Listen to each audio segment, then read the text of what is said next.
Now, usually students learn the active voice when they start learning English. The active voice is very popular. What is the active? Well, active means we say the subject of the sentence first. So I or you or we say the subject first. And then we say the verb, and then sometimes we have an object. Now, let's look at some examples of the active voice. The company sells computers.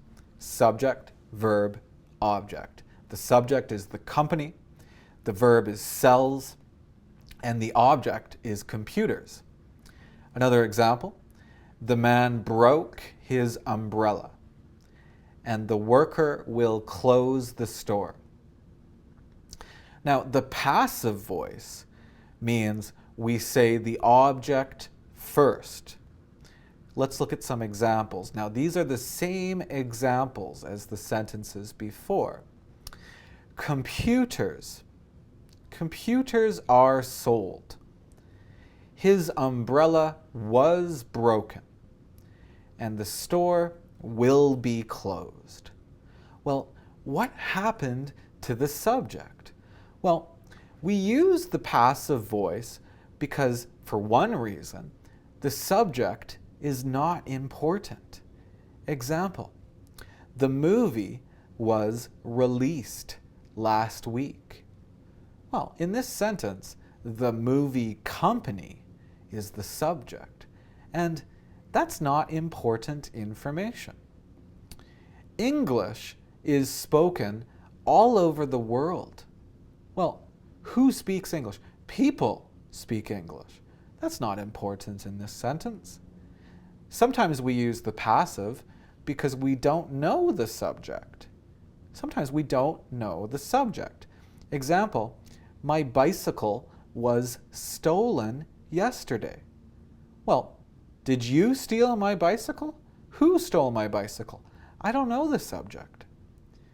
My apartment will be bought soon. Who will buy my apartment? I don't know. I don't know the subject. And finally, sometimes we use the passive because the subject is clear.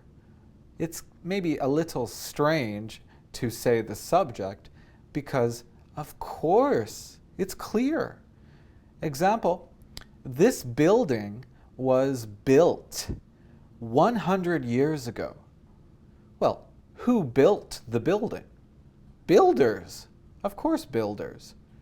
Or Samsung products are made in Korea. Well, who makes the products? Well, Samsung's workers. Of course, the subject is clear. And finally, rice is grown in Asia. Well, who grows rice in Asia? Asian people, of course. So we use passive when the subject is not important, we don't know the subject, or the subject is pretty clear. Now, many students, maybe they've studied passive before, and they think, oh, we always need to say by and then the subject. Well, sometimes this is really strange. Example, Chinese is spoken in China by Chinese people.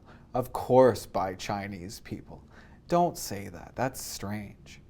Or some Japanese cars are made in Canada by Canadians. Of course by Canadians because they're made in Canada. But sometimes we can say by with the subject and it has a very good meaning in the sentence. Example, the Mona Lisa. The Mona Lisa was painted by, and who is the painter? Leonardo da Vinci. So here, by is good. And my photo was taken by my sister. So here, by my sister is good in the sentence. But be careful, sometimes it's a little strange. If you'd like to practice this more, click on the link in the video.